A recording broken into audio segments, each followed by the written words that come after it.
ticking clock, and the countdown continues for lawmakers on Capitol Hill to get the government funding bill passed before tonight's midnight deadline. So, a reminder for our viewers, if Congress fails to push this through, the government shuts down. And that's really setting up a huge question. What does it mean for you? Well, it can tell you millions of federal workers could be furloughed at the height of the holiday season.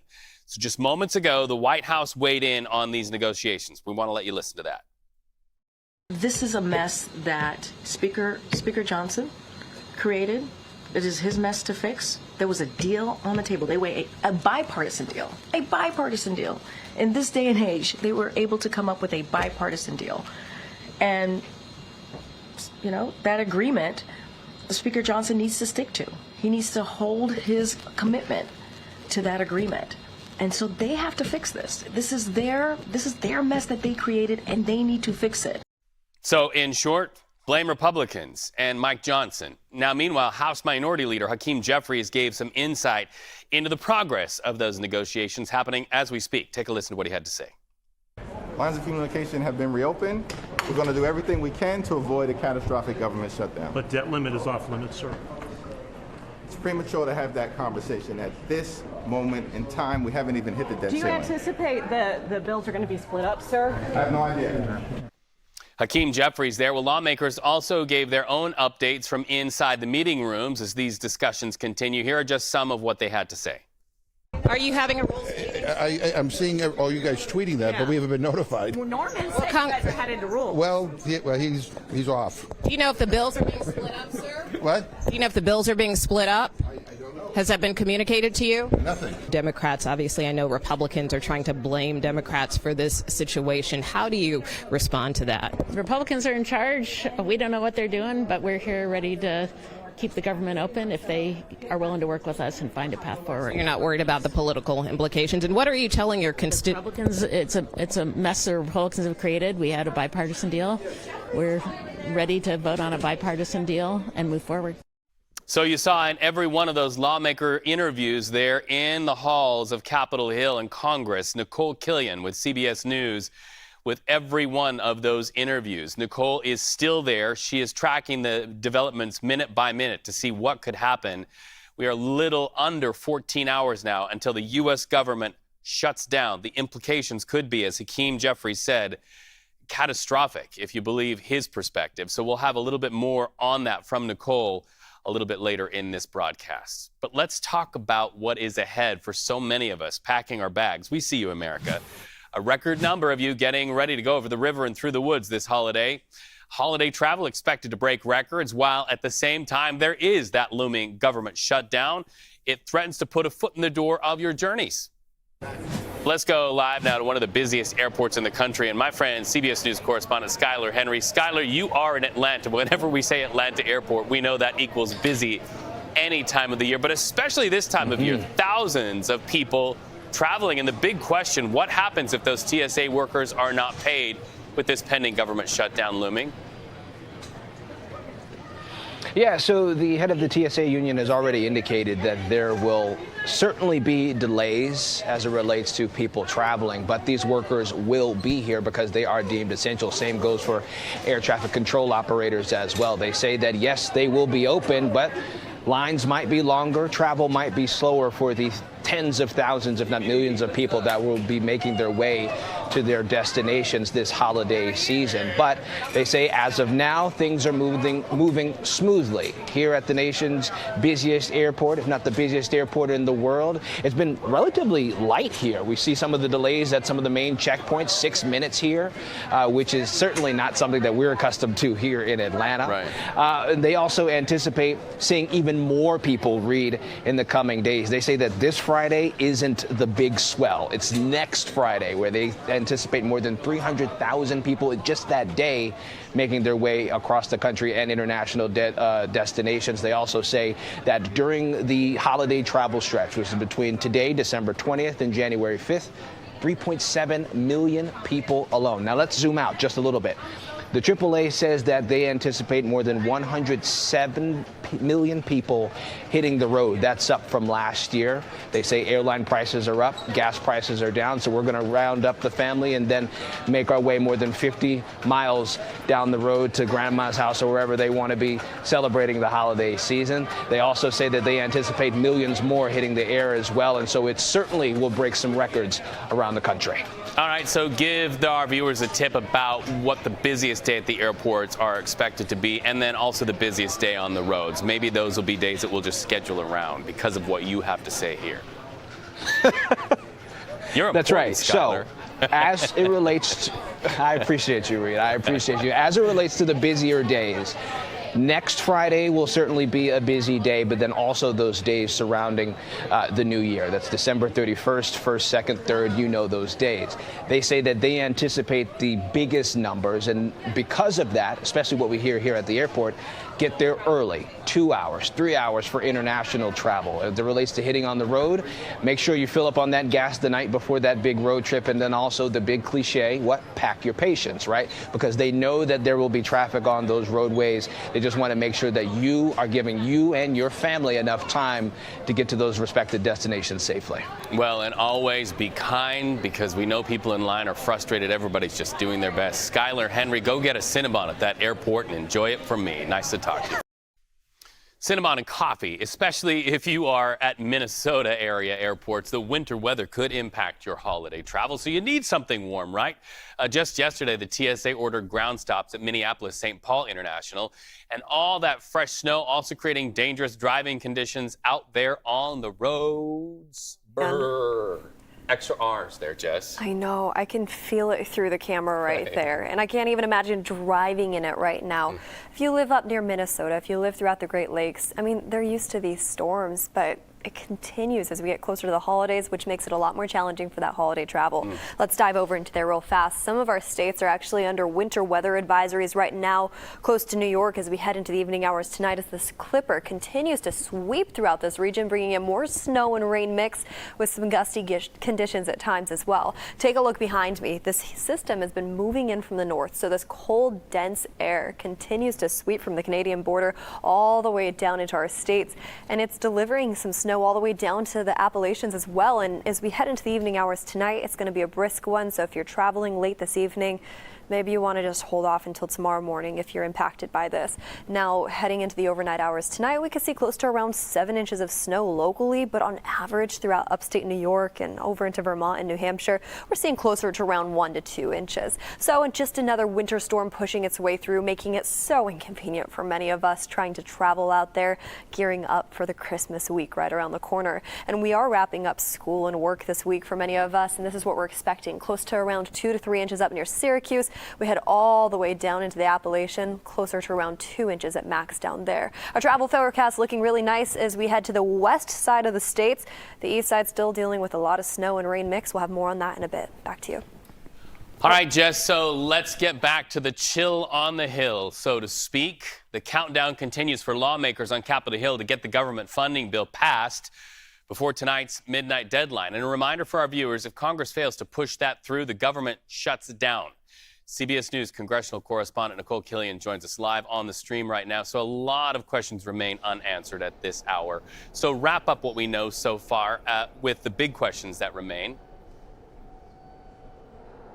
Well, there are a lot of big ones, most importantly being, is the government going to shut down? And the short answer to that is we don't know, but we certainly know lawmakers are trying frantically in these last few hours that are left to avoid it if they can. We know House Republicans are currently meeting to try to discuss the latest iteration of a potential plan. We're not exactly certain what that could look like, whether it might just be a clean extension of government funding, whether it will still include some components of the previous bills like disaster aid and farm aid, which is something that is possible, and or whether it will continue to include this latest demand from President-elect Donald Trump to include an increase in the debt limit. That certainly, there doesn't seem to be a lot of appetite on the part of some more conservative members of the House Republican Conference for that, and many Democrats for their part, just because that is a more prickly issue and, one that is just difficult to insert into a bill at the last hour. So from that standpoint, it seems like whatever they move through next could be a more simpler plan. It's just a matter of, will that vote happen today? Could it be over the weekend? We'll just have to wait and see.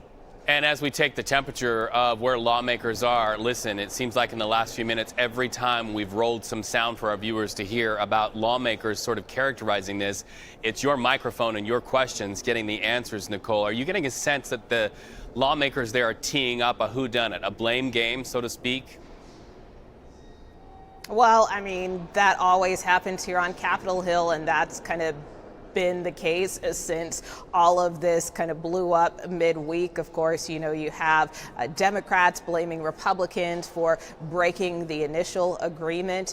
They believe that this should be a bipartisan approach, and they believe that the package that was negotiated on Wednesday, which included this clean extension of government funding in addition to disaster aid, farm aid, extended some health policy programs, and had a number of other provisions in there, including congressional pay raises.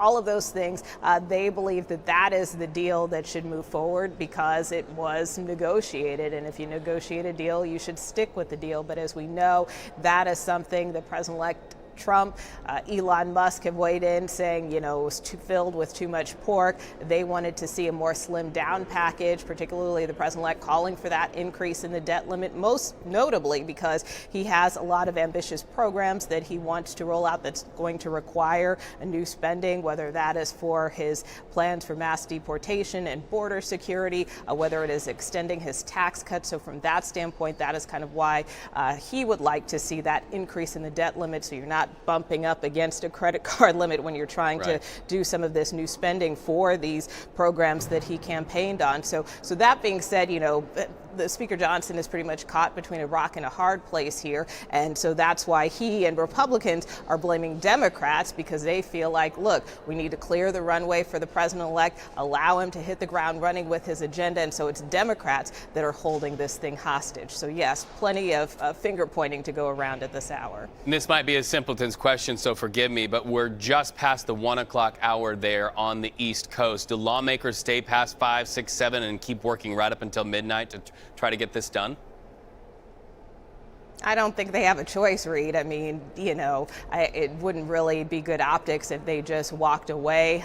But what I can tell you again is, depending on kind of whatever plan emerges from this House Republican conference meeting, there are rules and protocols in terms of how they have to tee up a vote. So if they were to wait and do this over the weekend, and they're potentially could be some kind of funding lapse temporarily. That is not something that is unheard of. It's just sometimes you can't automatically take something to the floor. You can, which is what we saw happen yesterday, but again, there are kind of different protocols and mechanisms to how soon they vote on something. So from that kind of logistical standpoint, yes, it's possible this could drag into the weekend, even if they do have some type of resolution, which is why I say we're still kind of waiting for those kinds of details and particulars to see kind of what they ultimately settle on.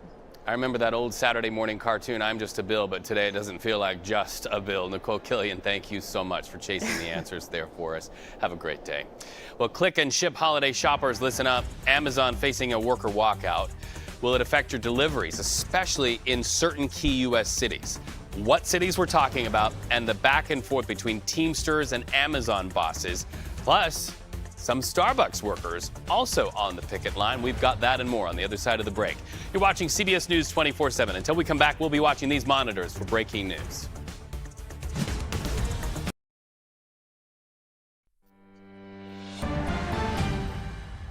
CBS News 24/7 with our eye on a couple of strikes. Workers for both Amazon and Starbucks hitting picket lines across the country as we speak. You are seeing it there on the left and the right. So let's talk about those Amazon workers. They are led by Teamsters pressuring the retail giant for a brand new contract. Amazon firing back, saying it doesn't expect any impact on your holiday orders. Meanwhile, some Starbucks baristas also staging a pre-holiday walkout, and they say the walkout could spread nationwide. CBS News correspondent Carter Evans joins us live at a Starbucks strike in Burbank, California. Carter, what are you hearing there? A latte from the latte makers, I hear.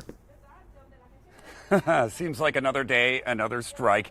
Right now, you've got these Starbucks baristas, workers at Starbucks here in Burbank, California. Outside, they're addressing the news media. But essentially what they want is higher pay, and they are unionized, and the union is recognized by Starbucks. In fact, they've been negotiating for some time now. Now, Starbucks says we already do offer a competitive pay package. They say that generally speaking, they start people at around $18 an hour, and they offer college tuition if you work 20 hours a week. They also offer paid family leave. Now, in California, they get paid a little bit more because here in the LA area, fast food workers get $20 an hour, but this is still a very expensive place to live, and the folks behind me say they cannot afford to live in Southern California on the wages they're making here. Now, what Starbucks agreed to pay them was a 1.5% raise. They agreed to guarantee them a yearly 1.5% raise, but these workers who were at the bargaining table, I just spoke with one of them, he said they kind of took that as an insult because just a couple of weeks ago, earlier in December, they say Starbucks company-wide is offering a 2% raise. So they're saying, why are you guaranteeing us only 1.5% if you're offering the whole company 2%? That really doesn't say anything. It is a 1.5% guarantee. The 2% is not a guarantee. Nevertheless, we just got an inflation reading at 3%, and these folks say it's just not going to cut it. And that's why they walked away from the bargaining table. No Starbucks in Burbank. What will the production assistants do rushing coffee to Hollywood movie sets? We'll watch that one. We're going to put that aside. So let's talk about Amazon right now, Carter. It is day 2 of this strike. We saw you out there yesterday live on the picket line. Amazon claims those packages will arrive on time. But where do things stand right now where Amazon's concerned? Well, you know, I think in select locations, there's a possibility that packages are going to be delayed because they are slowing those delivery trucks coming in and out. But it is a very, very small percentage of locations when you think about the footprint that Amazon has. The big difference here is Amazon does not recognize essentially the unionized workers over there. And what they're saying is these actually aren't our employees. These are employees that work for third parties that we contract to deliver our package. Well, the union says that's not the full story. They say Amazon is a partial employer when you look at it that way, and that's why they want Amazon to come to the table and start negotiating. But they are very, very far apart at this point because Amazon won't even come to the table to hear their concerns. All right, Carter Evans, thank you so much for that update. Day 2 on CBS News 24/7. Always great streaming with you, my friend. Okay, so going from the West Coast now over to the East Coast. You remember this just 24 hours ago. We showed it to you live. Accused CEO killer Luigi Mangione. There he is in chains, and he woke up today behind bars in New York after waiving extradition. His new home is Brooklyn's Federal Metropolitan Detention Center, and his jailhouse neighbor, you can't write this stuff, folks, Sean Diddy Combs. Now, after arriving to New York, the 26-year-old murder suspect appeared in federal court where a judge read those federal charges against him. Let's go live to CBS News correspondent Lilia Luciano covering this every step of the way. Welcome in on a Friday, my friend. So walk us through what happened in that Manhattan courtroom. Well, Reed, yesterday, before he even arrived in Manhattan, in that courtroom, in that federal courthouse, Luigi Mangione, as you said, was brought into New York City, not just heavily escorted by several agencies, but led by the NYPD. There was also Mayor Eric Adams who was there. It was a very unique arrival to New York for perhaps law enforcement and the district attorney. It could have been some kind of victory, but you have to keep in mind the way that people are seeing this person online, how they're celebrating perhaps his intention and even his actions in a very disturbing way. And so there's a lot of questions about how people are going to remember that walk. Once he goes into the federal courthouse and he is processed for these federal charges, which were completely unexpected, according to his defense attorney in court yesterday. He changed. He was wearing more of that preppy look that we're used to seeing in his social media presence when he was, a fraternity brother at UPenn with a button-down shirt, a sweater, khaki pants, very different from the prison jumpsuit, perhaps because he's facing a judge who is reading his rights and is reading his charges. Those charges, especially the one where it's using a firearm for murder, could carry a maximum death penalty sentence. So the situation was extremely serious for him. And his attorney at one point asked for clarity and said, wait a minute, I was told that I was going to be brought here for an arraignment in the state criminal court for those first-degree murder charges, even in furtherance of terrorism, that came from the Manhattan district attorney, from Alvin Bragg's office. Instead, the FBI takes him. He's brought into this federal courthouse, and we're learning about these very serious charges where my client is facing the death penalty.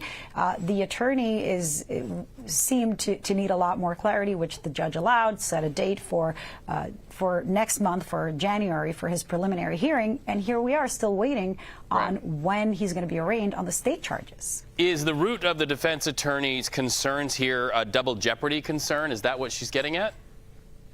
Well, that seems to be the case that she is building. I mean, we know that this defense attorney, Karen Friedman Agnifilo, who is married to Mark Agnifilo, who, by the way, is P. Diddy's attorney, defense attorney, and is also representing Mangione. He was there sitting to his left side while his wife, Karen Agnifilo, was to the right side of Mangione. She, according to legal experts, seems to be building a case around double jeopardy, but she says that the charges are contradicting each other. What I learned from talking to her legal analyst, Ricky Kleeman, yesterday, who's a defense attorney and a former prosecutor, she's saying, look, this is a very rare case, and Mangione's attorney called it extremely unusual or highly unusual case, something she hasn't seen in 30 years, and Ricky agrees. It seems like the federal charges are in some way more resonant with what you would see in a state case, and vice versa. Why it is also innovative, perhaps, is because law enforcement at the federal and state levels are trying to make an example of this person. But at the same time, I asked Ricky, isn't this setting a very, very high bar, given the rarity of both cases, of all of the counts, and of the either first degree in New York and Manhattan, which is very rare, and these charges that don't include terrorism at the federal level, where he could face the death penalty. And she agrees. She says, you know, yes, it seems like it's going to be a very difficult case, especially given the overwhelming support that, in a, I have to repeat, disturbing way, but, you know, understandably, given the way that the health insurance system, people are frustrated, but the fact that this person committed murder, he's being celebrated as some kind of hero, it's quite disturbing. And, you know, you have these federal and state charges that are going above and beyond what they're used to prosecuting in a different, unusual way. Are they shooting themselves in the foot? Perhaps. One thing that is for sure, they are wanting to send a very strong message. Lily Luciano, thank you so much. It's a masterclass in legal wrangling, not only at the state level, but also at the federal level. Thank you so much. I'm no attorney, just asking the experts.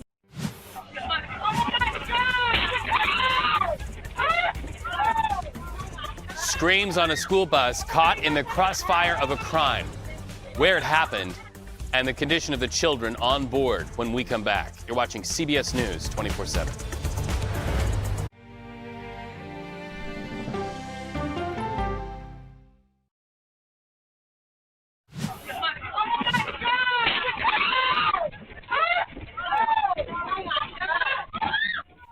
Gunfire and screams. Bullets hitting a Charlotte, North Carolina school bus, and that is the video and the sound of the aftermath. That video from inside shows students screaming and quickly reacting by ducking their heads, glass all around them. It happened on Monday when police say a drug deal went bad, leading to bullets flying, catching that school bus in the crossfire. We can tell you 2 students were injured from the shattered glass, but from all reports that I'm reading, it looks like they are going to be okay. Let's jump the map now to Delphi, Indiana, about 70 miles northwest of Indianapolis. You see his face right there. The man convicted of murdering 2 girls in 2017 learned his sentence. It's a big one, 130 years. CBS News Chicago, Marissa Perlman reports on that sentence. Coming face to face with these victims' families, Richard Allen will spend 65 years behind bars for each murder. That's 130 years total. His 760 days spent in jail since his arrest will count towards his sentence.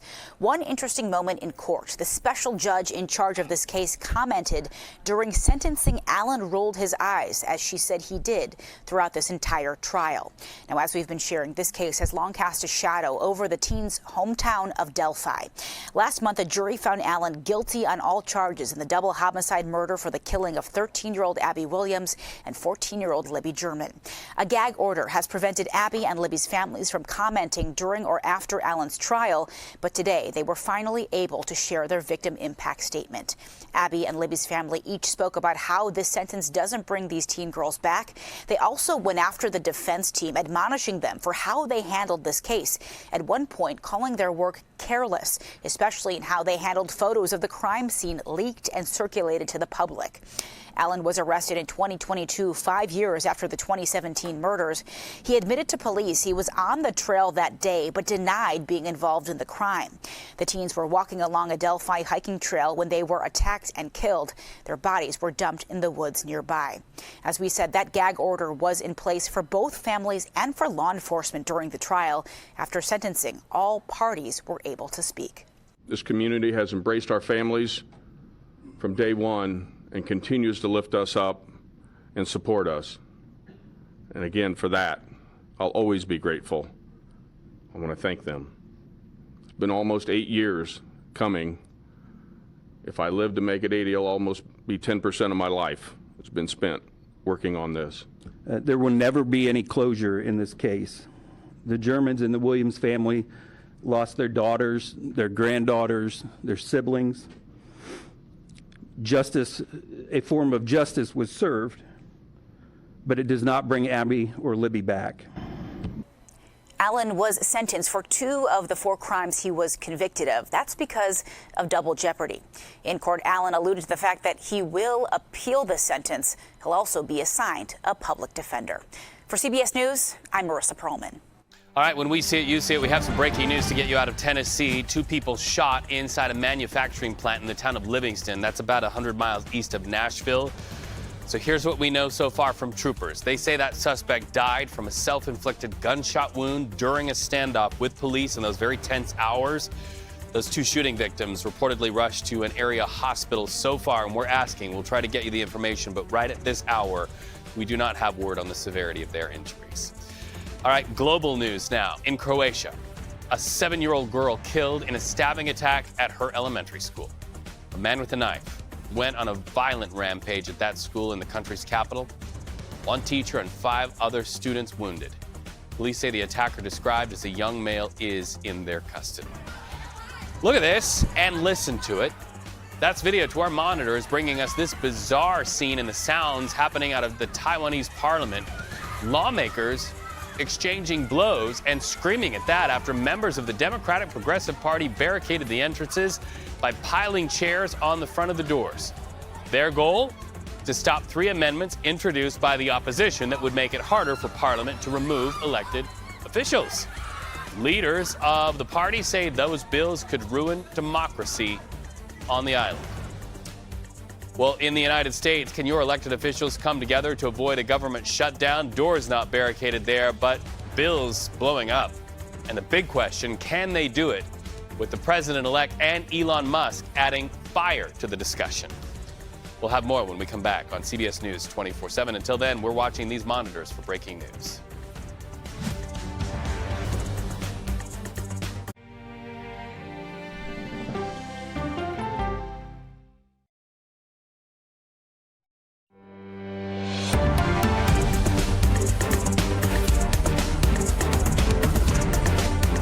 All right, what's your over-under?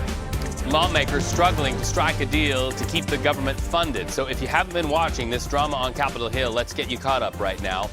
Lawmakers came up with a federal spending bill. Elon Musk and President-elect Donald Trump torpedoed that one. So that was version 1. Version 2 gave a revised version, but that one got shut down too when dozens of Republican lawmakers joined with Democrats to torpedo that one. So now version 3 has to pass by midnight to avoid a government shutdown, and we are told all options are on the table. What are those options? There are many. We're going to try to spell those out in the hours to come. Meanwhile, President-elect Donald Trump weighing in on all of this via social media from Mar-a-Lago. He is typing in real time. He says that lawmakers are also sounding off about that shutdown and how that will impact the inauguration on January 20th. Listen to this. I'm told that if there's a shutdown, the planning for a January 20th inauguration that is spectacular will have to be paused until a resolution is done and a shutdown is lifted. But I've also heard it said that President Trump doesn't care whether he gets a very modest swearing in. He's committed to good policy. All right, there seems to be a new development about every 20 minutes, so let's go live once again to Palm Beach, Florida, West Palm Beach, Florida, and CBS News political correspondent Caitlin Huey-Burns. Okay, so Caitlin, would a government shutdown now threaten the inauguration and all of that process? Yeah, what an interesting wrinkle to add into Right. this mix. If you're wondering, well, okay, inauguration isn't a month from now. Remember, the shutdown under Donald Trump's first term lasted about 35 days, so we could potentially be in that kind of territory. And it raises the question of how would this affect inauguration? Now, inauguration would still go forward, but there's a lot of logistical things involved that involve funding from the U.S. government. A complication that we would have to work out and wait and see, but a lot of things would, fall under that government spending. The question is, the president could designate essential employees and kind of work through that way to make sure this goes on as planned. And of course, it's a big national security event, so that would have to happen as well. And it has to happen. It's whether kind of the pomp and circumstance surrounding it actually does. And so we'll wait and see kind of what effect that has on the president-elect. You heard from Cynthia Lummis, she's the senator from Wyoming there, saying that, in her view, that Trump doesn't care whether it is a big inauguration. If you remember in 2016, there was a big interest in the crowd size during that inauguration. So hard to believe that the president-elect wouldn't want kind of all the bells and whistles with this going forward. But as we've been talking about all morning, Reed, and all afternoon now, the president-elect is trying to put the blame on Biden if the government shuts down. And we're obviously counting down the hours till midnight. All right, and it does seem to be that Donald Trump wants to say that this is a Biden problem, but then we also saw Karine Jean-Pierre in recent moments at the White House podium saying, blame the Republicans, blame Speaker Mike Johnson. Is this just teeing up as the hours tick down to midnight, a huge Washington blame game? Yeah, there's nothing that Washington likes more than finger pointing when you get down to the hour, and that's exactly what both camps are doing here. And it's unfortunate, obviously, because this is affecting real people. We're heading into the holiday season. There could be people going without paychecks, important government programs being shut down. Think about all the holiday travel that is coming up and what that means for TSA agents and everyone working at airports. So those are just some of the things that could be affected here while Washington plays this blame game. Now, let's put that aside and talk about the politics here. You have the White House saying that Biden agreed to the deal that was originally proposed and worked out with Speaker Johnson before Elon Musk and Donald Trump came in and kind of blew it all up in their view. And you have Republicans saying that, look, this is Biden's fault because he is the president. Now we'll see what the political fallout will be. But the issue for Johnson is that he has many members of his conference on the Republican side that aren't voting for these bills. So before you can even kind of get to the other parts of this, you have to get support from your own conference. 13 and a little more change in hours until the government shuts down if they cannot come to an agreement. Caitlin Huey-Burns, I have a feeling, it's hard to tell you, but it's going to be a very long day and a long night for you, my friend. Thank you so much for your reporting. Yeah, I will see All right, you so soon. let's go to New York now. Luigi Mangione is now back in the state where prosecutors say he shot and killed the CEO of United Healthcare. And there he is right there in an orange jumpsuit, chains at his ankles, chains at his waist, and chains around his wrists. So authorities moved him to his new home, which is Brooklyn's Federal Metropolitan Detention Center. He waived extradition in Pennsylvania. That's what got him the plane and the helicopter ride over to where he is now behind bars. The 26-year-old murder suspect appeared in federal court yesterday, sort of spruced up, looking more like a preppy student. A judge read those federal charges against him. The federal complaint also details a document the police found on Mangione during his arrest. So prosecutors say that notebook describes how the details are finally coming together. The writing goes on to say that they are glad they procrastinated because it allowed them time to learn about a certain acronym company. And a big detail here, the target is insurance because it, quote, checks every box. 1.5 months, it goes on to read. This investor conference is a true windfall. And most importantly, the message becomes self-evident, close quote. The notebook also describes an intent to whack the CEO of one of the insurance companies at its investor conference. The CBS News legal contributor Jessica Levinson. Welcome, Jessica, on a Friday. So let's go over those new details. They're fascinating. That document, how does the document push that case forward for prosecutors and really evolve for the defense?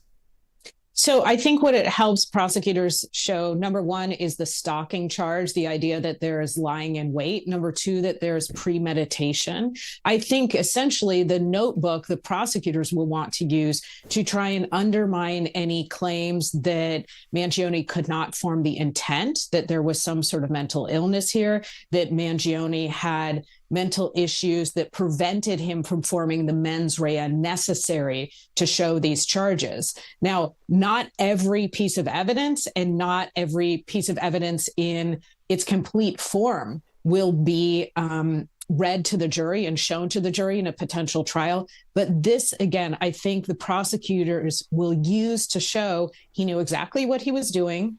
He was able to plan, he was able to premeditate, he was able to lie in wait. And of course, here is his motive. This was him. And here is the document that ties him, among the other pieces of evidence, to this crime. And in his own handwriting, according to reporting as well. So I also want to talk about Mangione's court appearance yesterday because a judge read him those new charges. But we also, Jessica, got our hands on a transcript of what Mangione's lawyer had to say in court, essentially saying this is a highly unusual situation we find ourselves in. She went on to say, I find it out today that all of a sudden we're here in the Southern District of New York facing charges that one charge is death eligible. And I would like to seek clarity, she said, from the government exactly what's happening here. Is there one case, two cases, two investigations? Is it a joint investigation? So clearly, her attorney is offering some pushback against these concurrent charges, claiming it could constitute double jeopardy. What do you see in her comments and how it could inform the argument going ahead? I see a vigorous advocate, and that's who the Mangione family apparently hired, somebody who's experienced, somebody who is going to walk into court and not make it easy for the prosecutors. That is a vigorous defense. In this case, saying, well, now all of a sudden there are two charges. One thing to think about when we talk about double jeopardy, I think there's a general understanding that it means you can't be punished or tried twice for the same crime. But here what we're talking about is federal charges versus state charges. The federal government and the state government are separate sovereigns. And it is possible, as long as the legal elements are distinct enough, to face both a federal case, we've seen this before, and a state case based on the same set of facts, as long as the elements of the crimes are substantially different. I'm not saying this is absolutely a loser argument, but I think that there is a threshold for Mangione's defense here that they would need to prove that it does in fact violate the double jeopardy clause in the Constitution. Again, because we have seen in plenty of cases people facing federal charges and state charges for the same set of facts. Well, and these federal charges, Jessica, they have teeth. They open the door for the possibility for prosecutors to seek the death sentence. It's my understanding that in the past in the United States, the death sentence under those federal charges has happened for people like Timothy McVeigh, right? So why would federal prosecutors want to really push this outcome from the get-go? Well, this brings up a broader question about the theories of punishment. And one of them, obviously, is retribution, to say to this person, this is not acceptable. And the other is deterrence. And we know when it comes to the death penalty, one theory of the death penalty is, in fact, deterrence, to send a very strong message to anybody who might want to be a copycat that you will face the harshest punishment potentially that the law can allow, which is the death penalty. So why would prosecutors potentially want to charge in a way that would allow them to seek the death penalty? I think it's in part because this is a case we're talking about, right? This is a case where it's made news.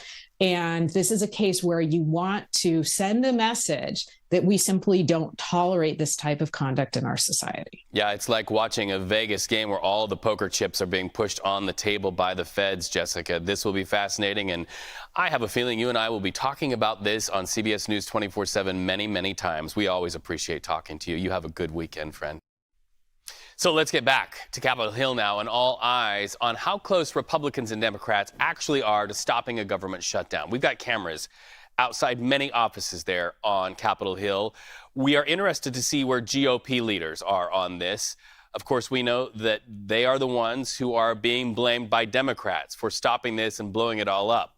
What the blame game is, we just don't know. But sort of to just take the temperature and test where lawmakers are, especially Republicans, Representative Steve Scalise just popped out of a meeting where this whole thing is coming together and where they're talking about the future of any bill that could go forward to stop a government shutdown. And we got this from him just a moment ago. Let's see what he has to say. Makes a big difference. We're not in a final decision. So quick. And we didn't really get a lot out of that. It looks like he had to say we're not even close. But we are watching those moments to just try to read in the lawmakers' eyes what is happening behind closed doors. We are yet to hear from Mike Johnson officially. Earlier in this broadcast, we showed you an empty podium where we thought Republicans were going to be able to stand up and give a counterpoint to what the White House had to say, saying blame Mike Johnson, blame Republicans for this. But as you're seeing at this hour, and this is live right now, you see reporters there leaning against the wall. They are on their phones. They are likely texting their newsroom saying, no update, no show. We do anticipate that somebody will be very vocal at one point, but what we're wondering is how soon we will hear what is going to happen as we approach that midnight deadline for the government to shut down without a successful passage of a bill. You're watching CBS News 24/7. As soon as we see more on this and other breaking news stories, we'll bring it to you. Back after the break.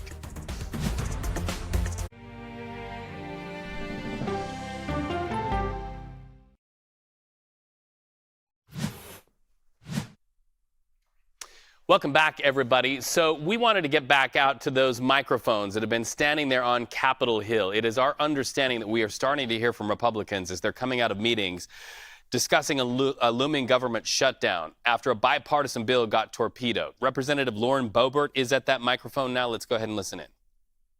Well, you never can tell until we actually have a vote, but I do think that we've made a lot of progress today. There's a couple of options that have obviously been leaked to all of you guys, and I think that if we can pass a rule and have individual spending bills, if we have a clean CR, if we have the farm aid, and we have the disaster relief, then that shows our unity, our ability to effectively legislate and come together around an agenda that eventually will help President Trump as well. Where does the debt ceiling stand right now? That wasn't an option as of now. There's some talk of agreements for future cuts and savings in order to give President Trump what he wants to increase the debt ceiling. Does that include putting it in the first reconciliation package?